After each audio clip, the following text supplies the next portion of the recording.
Hi, it's Kim here with another episode of Stuff That Helps Quick Fixes. Today, we're going to do a crash course on contingency planning. Contingency planning is actually putting together the plan for what you're going to do if things don't go the way that you expect them to do. Closely associated with contingency planning is mitigation planning, and that's what you're going to do to try to make sure things don't go wrong for the big risk areas that you're going to work on. So that's really the basic definition of contingency and mitigation planning. They're pretty straightforward concepts.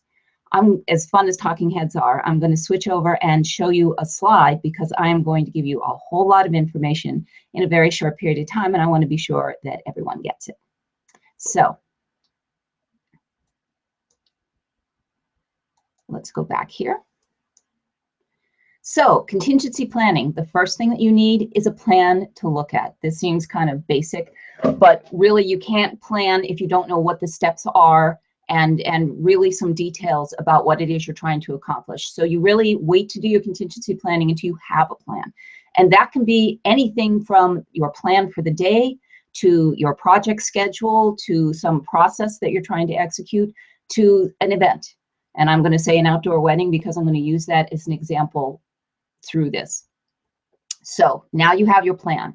You need to figure out what might go wrong. So for each major step or task or category, figure out what might not go the way that you expect it to go. 4 dials are really useful to kind of categorize these things, but use whatever works for you.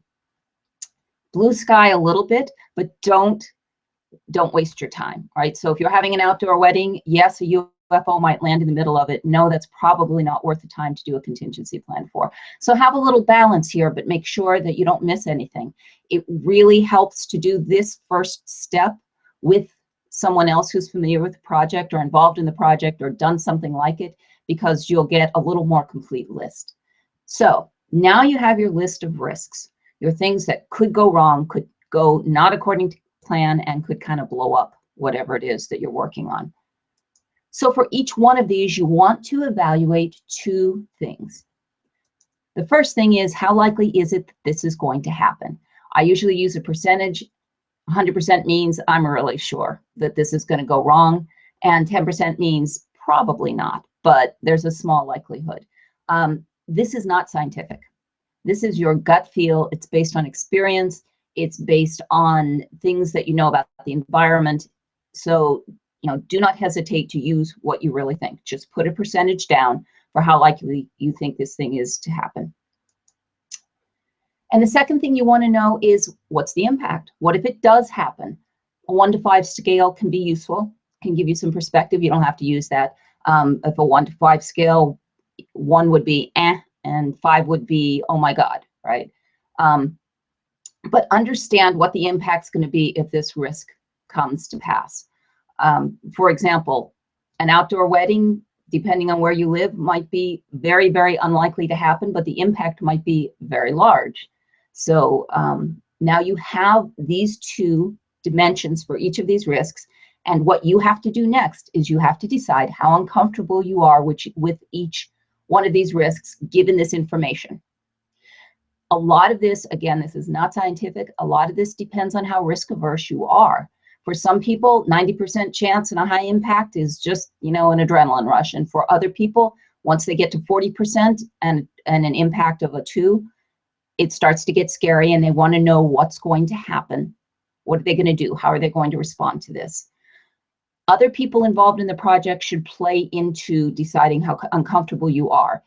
Especially if this is a business project, you want to take into consideration how risk averse your management is. So now you know how uncomfortable you are with each one of these. And if you are uncomfortable, you want to create a contingency plan and a mitigation plan. You could do one or the other, but here's what happens with these. A mitigation plan is how you keep it from happening. You're trying to lower that percentage of likelihood. And so you are going to execute that. You are going to use a mitigation plan if you have one, because you're going to try to make that percentage likelihood lower.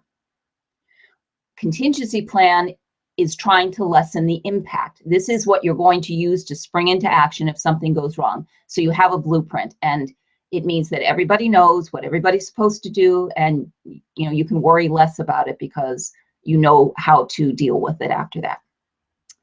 And that's pretty much it. Those are the basics of contingency and mitigation planning. Hope it helps.